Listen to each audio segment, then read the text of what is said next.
El punto inicial de todo logro. El primer paso hacia la riqueza. Cuando Edwin C. Barnes se apeó del tren de carga en Orange, New Jersey, hace más de 50 años, quizá pareciese un vagabundo, pero sus ideas eran las de un rey. Mientras se dirigía desde los rieles del ferrocarril hacia la oficina de Thomas A. Edison, su cerebro trabajaba sin parar. Se veía a sí mismo de pie en presencia de Edison. Se oía pidiéndole a Edison la oportunidad de llevar a cabo la única obsesión imperiosa de su vida, el deseo ardiente de llegar a ser socio en los negocios del gran inventor. El deseo de Barnes no era una esperanza. No eran ganas.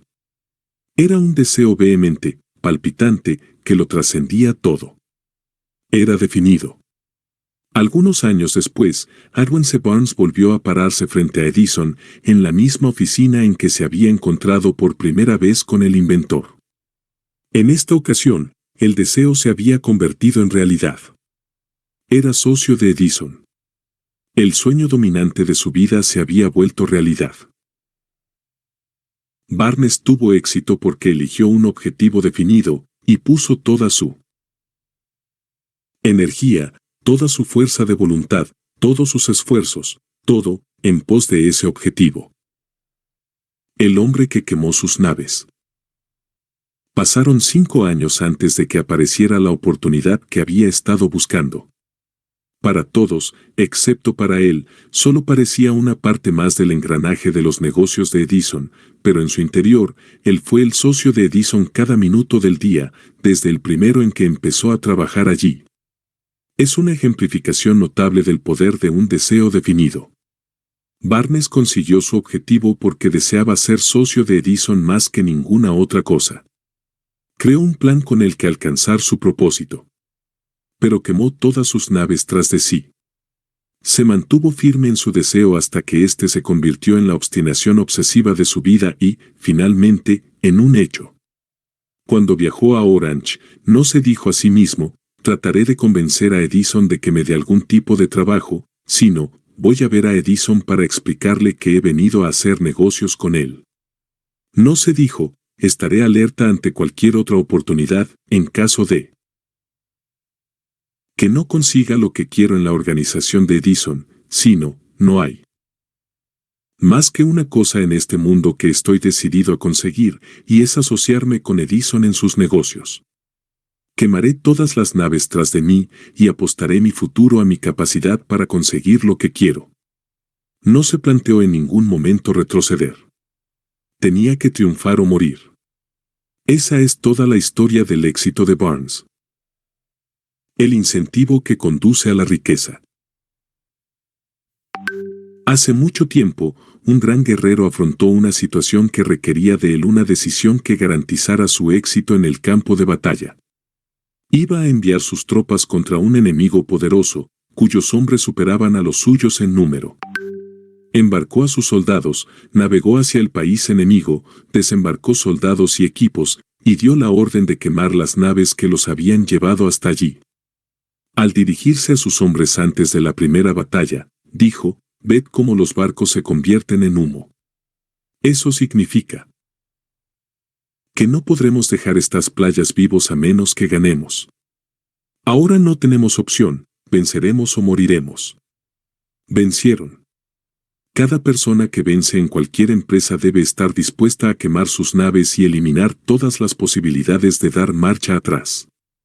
Solo así puede tener la seguridad de mantener ese estado mental conocido como deseo ardiente de ganar, esencial para el éxito. La mañana siguiente al gran incendio de Chicago, un grupo de comerciantes se quedó de pie en State Street, observando los restos humeantes de lo que habían sido sus tiendas. Organizaron una reunión para decidir si tratarían de reconstruirlas o abandonarían Chicago para volver a empezar en algún lugar del país más prometedor. Llegaron a una decisión, todos menos uno, abandonar Chicago. El comerciante que decidió quedarse y reconstruir su negocio señaló con el dedo los restos de su tienda, y dijo, caballeros, en este mismo sitio construiré la tienda más grande del mundo, no importa las veces que pueda. Quemarse. Eso fue hace casi un siglo. La tienda fue construida. Todavía sigue en pie, una torre, un monumento al poder de ese estado mental conocido como deseo ardiente. Lo más sencillo que Marshall Field podría haber hecho era imitar a sus colegas. Cuando las perspectivas se mostraban difíciles y el futuro parecía funesto, se retiraron a donde las cosas pareciesen más fáciles. Fíjese bien en la diferencia entre Marshall Field y los demás comerciantes, porque es la misma diferencia que distingue a casi todos los que tienen éxito de aquellos que fracasan. Todo ser humano que alcanza la edad de comprender la razón de ser del dinero, quiere dinero. Quererlo no basta para acumular riqueza. Pero desear la riqueza con un estado mental que se convierte en una obsesión y luego planificar formas y medios definidos para adquirirla y ejecutar esos planes con una perseverancia que no acepte el fracaso, atraerá la riqueza. 6 maneras de convertir el deseo en oro. El método por el que el deseo de riqueza se puede transmutar en su equivalente monetario consiste en 6 pasos prácticos y definidos, que son los siguientes. Primero, determine la cantidad exacta de dinero que desea. No basta con decir, quiero mucho dinero. Sé definitivo en cuanto a la cantidad. Hay una razón psicológica para esta precisión que describiremos en un capítulo próximo. Segundo, determine con exactitud lo que se propone dar a cambio del dinero que desea. No se recibe algo por nada. Tercero, establezca un plazo determinado en el que se propone poseer el dinero que desea. Cuarto, cree un plan preciso para llevar a cabo su deseo y empiece de inmediato, sin que importe si se haya preparado o no, a poner el plan en acción. Quinto, escriba un enunciado claro y conciso de la cantidad de dinero que se propone conseguir, apunte el tiempo límite para esta adquisición, aclare lo que se propone dar a cambio del dinero, y describa con exactitud el plan mediante el que se propone formularlo. Sexto, lea su memorándum en voz alta, 2 veces al día, una vez antes de acostarse y otra al levantarse. Mientras lee, vea, sienta y piénsese ya en posesión del dinero. Es importante que siga las instrucciones descritas en estos 6 pasos. En especial observe y siga las instrucciones del 6º paso. Tal vez se queje de que le resulta imposible verse en posesión del dinero antes de tenerlo realmente. Aquí es donde el deseo ardiente acudirá en su ayuda. Si usted realmente desea el dinero con tanta vehemencia que su deseo se ha convertido en una obsesión, no tendrá dificultad en convencerse de que lo adquirirá. El caso es desear el dinero y llegar a estar tan determinado a poseerlo que se convenza de que lo tendrá. ¿Puede imaginarse que es usted millonario? Para el no iniciado, que no se ha educado en los principios fundamentales de la mente humana, quizás estas instrucciones parezcan poco prácticas. Para quienes no consigan reconocer la validez de estos 6 puntos, puede ser útil saber que la información que difunden fue revelada por Andrew Carnegie, el cual empezó como un obrero común en una siderúrgica, pero se las arregló, pese a sus humildes comienzos, para que estos principios le rindieran una fortuna de más de $100 millones. Como ayuda adicional quizá les sirva saber que los 6 puntos recomendados aquí fueron cuidadosamente estudiados por el extinto Thomas A. Edison, que puso su sello de aprobación en ellos por ser esenciales no solo para la acumulación de dinero, sino para la consecución de cualquier objetivo. Estos pasos no requieren trabajo duro. Tampoco sacrificio. No exigen que uno se vuelva ridículo ni crédulo. Para utilizarlos no hace falta educación superior.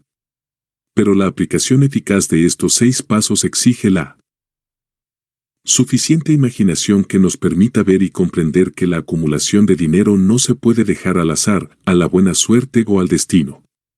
Uno debe darse cuenta de que todos los que han acumulado grandes fortunas primero han soñado, deseado, anhelado, pensado y planificado antes de haber adquirido el dinero. Llegados a este punto, usted sabrá también que nunca tendrá riquezas en grandes cantidades a menos que pueda llegar a ser la viva expresión del deseo ardiente por el dinero, y que realmente crea que lo poseerá. El poder de los grandes sueños. A quienes nos encontramos en esta carrera hacia la riqueza debe animarnos a ver que este mundo cambiante exige nuevas ideas, nuevas maneras de hacer las cosas, nuevos líderes, nuevos inventos, nuevos métodos de enseñanza, nuevos métodos de venta, nuevos libros, literatura nueva, nuevos programas de televisión, nuevas ideas para el cine. Tras toda esta demanda de cosas nuevas y mejores hay una cualidad que uno debe poseer para ganar, y es la definición del propósito, el conocimiento exacto de lo que uno quiere y un deseo ardiente de poseerlo.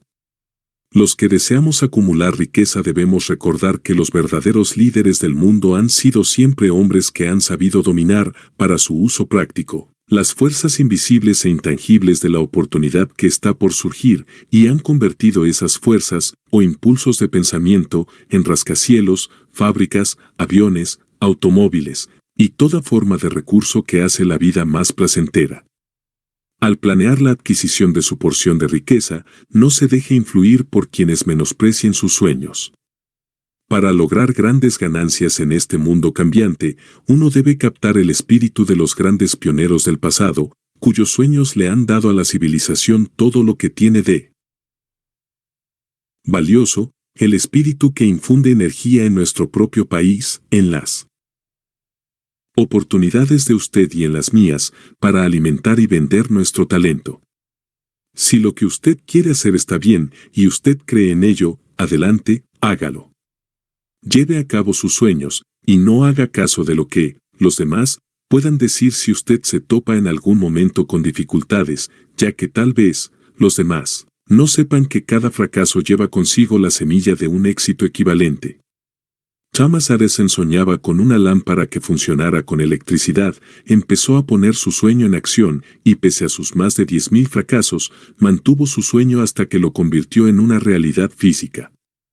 Los soñadores prácticos no abandonan. Mielan, que soñaba con una cadena de tiendas de cigarros, transformó su sueño en acción, y ahora las United Cigar Stores ocupan algunas de las mejores esquinas de las ciudades estadounidenses. Los hermanos Wright soñaron con una máquina que surcara el aire. Ahora podemos ver en todo el mundo que sus sueños se han cumplido. Marconi soñaba con un sistema para dominar las intangibles fuerzas del éter. Las pruebas de que no soñaba en vano podemos encontrarlas en cada aparato de radio y de televisión que hay en el mundo. Quizá le interese saber que los amigos de Marconi lo pusieron bajo custodia, y fue examinado en un hospital para psicópatas cuando anunció que había descubierto un principio mediante el cual podría enviar mensajes a través del aire, sin la ayuda de cables ni ningún otro medio físico de comunicación.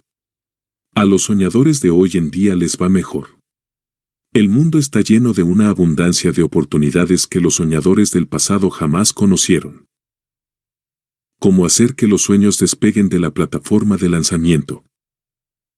Un deseo ardiente de ser y de hacer es el punto inicial desde el que el soñador debe lanzarse. Los sueños no están hechos de indiferencia, pereza, ni falta de ambición. Recuerde que todos los que consiguen triunfar tienen un mal comienzo y pasan por muchas dificultades antes de llegar. El cambio en la vida de la gente de éxito suele surgir en el momento de alguna crisis, a través de la cual les es presentado su otro yo.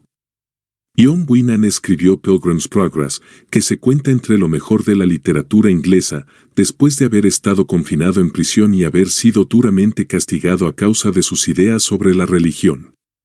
De Henry descubrió el genio que dormía en su interior después de haber conocido graves infortunios y estuvo encarcelado en Columbus, Ohio.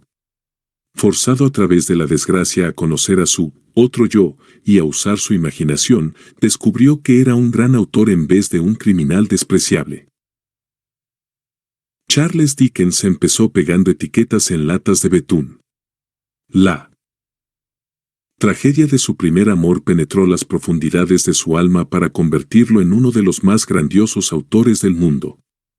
Esa tragedia produjo primero David Copperfield y luego una sucesión de obras que hacen un mundo mejor y más rico a todo el que lee sus libros. Helen Keller se quedó sorda, muda y ciega después de nacer.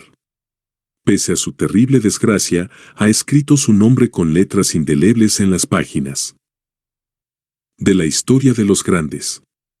Toda su vida ha sido la demostración de que nadie está derrotado mientras no acepte la derrota como una realidad. Robert Burns era un campesino analfabeto. Sufrió la maldición de la pobreza y creció para ser un borracho. El mundo fue mejor gracias a su vida, porque vistió de prendas hermosas sus pensamientos poéticos y, por tanto, arrancó un espino para plantar un rosal en su lugar. Beethoven era sordo, y Milton ciego, pero sus nombres perdurarán en el tiempo, porque soñaron y tradujeron sus sueños en ideas organizadas.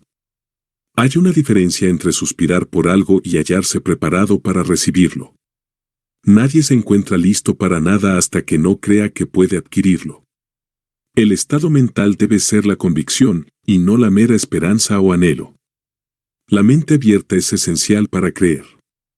La cerrazón de ideas no inspira fe, ni coraje, ni convicción. Recuerde, no se requiere más esfuerzo para apuntar alto en la vida, para reclamar abundancia y prosperidad, del que hace falta para aceptar la miseria y la pobreza. Un gran poeta ha expresado acertadamente esta verdad universal en unas pocas líneas. Le discutí un penique a la vida, y la vida no me dio más. Por mucho que le imploré a la noche cuando contaba mis escasos bienes. Porque la vida es un amo justo que te da lo que le pides, pero cuando has fijado el precio, debes aguantar la faena. Trabajé por un salario de jornalero solo para descubrir, perplejo, que cualquier paga que hubiera pedido a la vida, ésta me la hubiese pagado de buen grado. El deseo lleva ventaja sobre la madre naturaleza. Como culminación adecuada de este capítulo quiero presentar a una de las personas más excepcionales que he conocido. Lo vi por primera vez pocos minutos después de que hubiera nacido. Vino a este mundo sin ningún rastro físico de orejas, y el médico admitió, cuando le pedí su opinión sobre el caso, que el niño sería sordo y mudo toda la vida.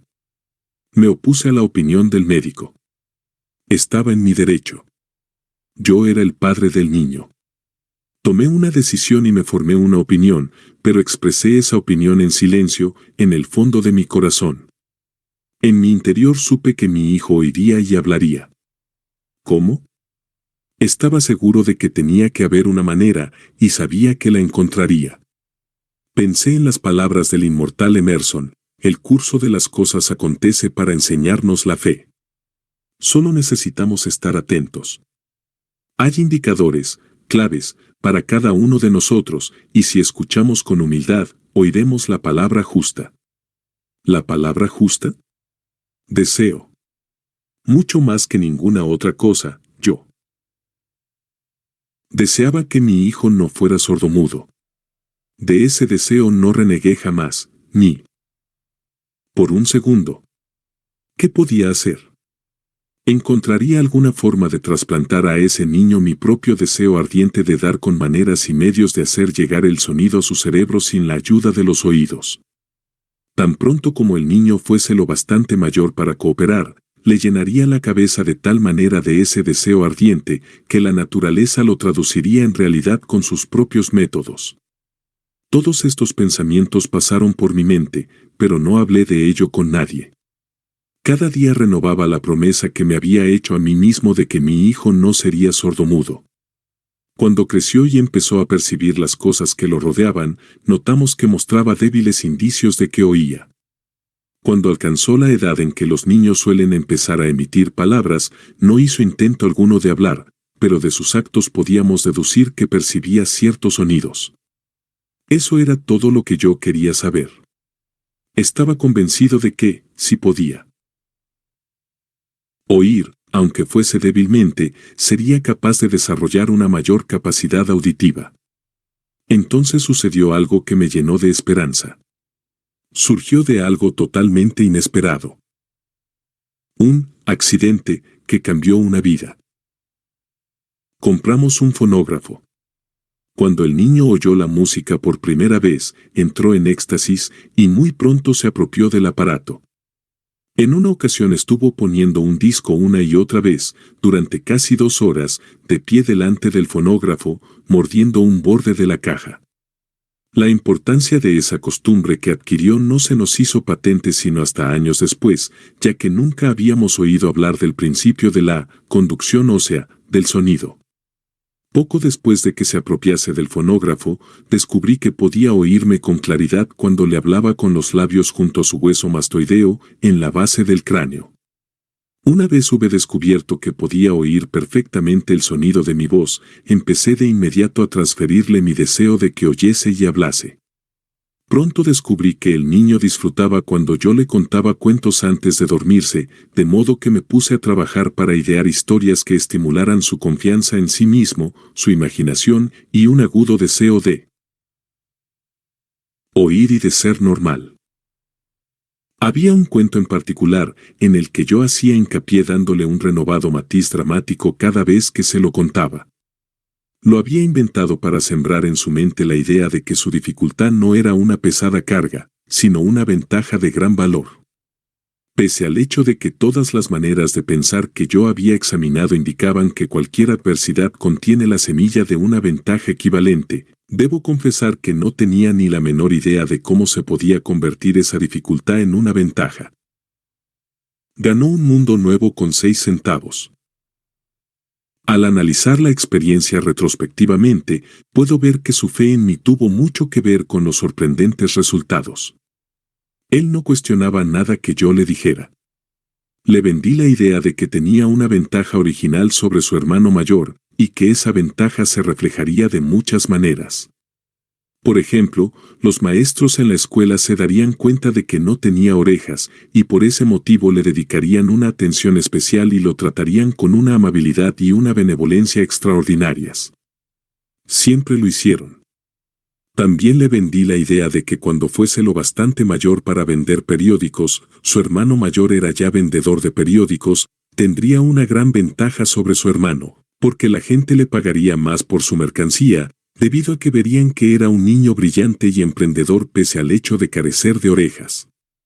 Cuando tenía unos 7 años, mostró la primera prueba de que nuestro método de apoyo rendía sus frutos. Durante varios meses imploró el privilegio de vender periódicos, pero su madre no le daba el consentimiento. Entonces se ocupó por su cuenta del asunto. Una tarde en que estaba en casa con los sirvientes, trepó por la ventana de la cocina, se deslizó hacia afuera y se estableció por su cuenta. Le pidió prestado 6 centavos al zapatero remendón del barrio, los invirtió en periódicos, los vendió, reinvirtió el capital y repitió la operación hasta el anochecer. Después de hacer el balance de sus negocios y de devolverle a su banquero los 6 centavos que le había prestado, se encontró un beneficio de 42 centavos. Cuando volvimos a casa aquella noche, lo encontramos durmiendo en su cama, apretando el dinero en un puño. Su madre le abrió la mano, cogió las monedas y se puso a llorar. Me sorprendió. Llorar por la primera victoria de su hijo me pareció fuera de lugar. Mi reacción fue la inversa. Reí de buena gana, porque supe que mi empresa de inculcar en la mente de mi hijo una actitud de fe en sí mismo había tenido éxito. Su madre veía a un niño sordo que, en su primera aventura comercial, se había escapado a la calle y había arriesgado su vida para ganar dinero. Yo veía a un hombrecito de negocios valiente, ambicioso y lleno de confianza en sí mismo, cuyo valor intrínseco se había incrementado en un 100%. Al haber ido a negociar por su cuenta y haber ganado.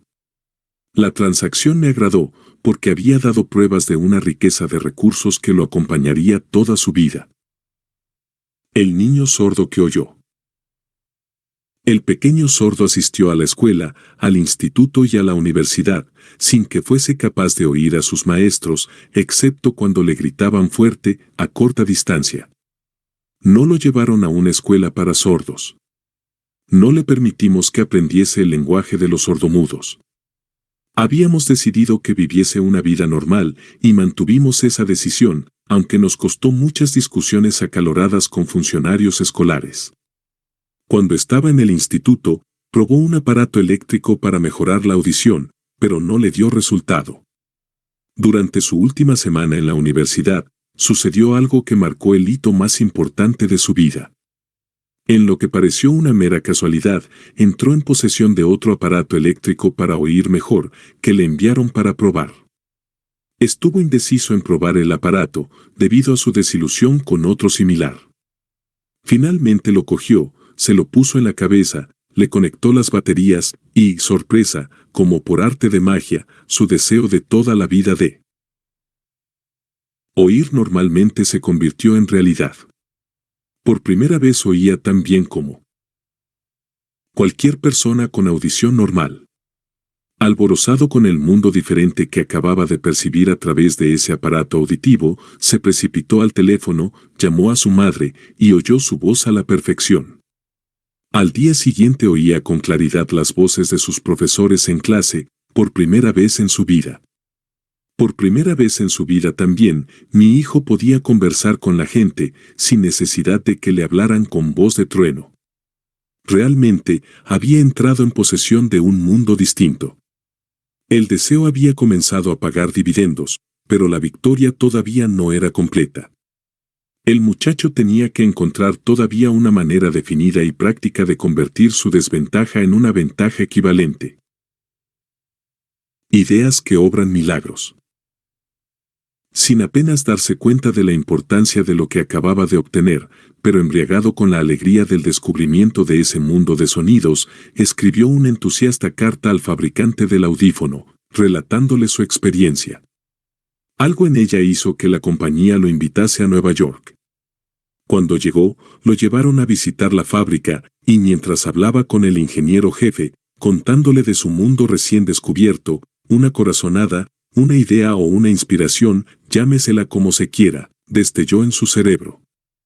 Era ese impulso del pensamiento que convertía su dificultad en una ventaja, destinada a pagar dividendos en dinero y en felicidad por millares durante todo el tiempo venidero. El resumen y el núcleo de ese impulso de pensamiento era así. Se le ocurrió que él podría ser de gran ayuda para los millones de sordos que viven sin el beneficio de audífonos si pudiera encontrar una manera de relatarles la historia de su descubrimiento del mundo. Durante un mes entero llevó a cabo una intensa investigación, durante la cual analizó todo el sistema de ventas del fabricante de audífonos e ideó formas y medios de comunicarse con los duros de oído de todo el mundo, decidido a compartir con ellos su nuevo mundo recién descubierto. Una vez lo tuvo hecho, puso por escrito un plan bienal, basado en sus investigaciones. Cuando lo presentó a la compañía, al momento le dieron un puesto de trabajo para que llevara a cabo su ambición. Poco había soñado, cuando empezó a trabajar, que estaba destinado a llevar esperanza y alivio a millares de sordos que, sin su ayuda, se hubieran visto condenados para siempre a la sordera.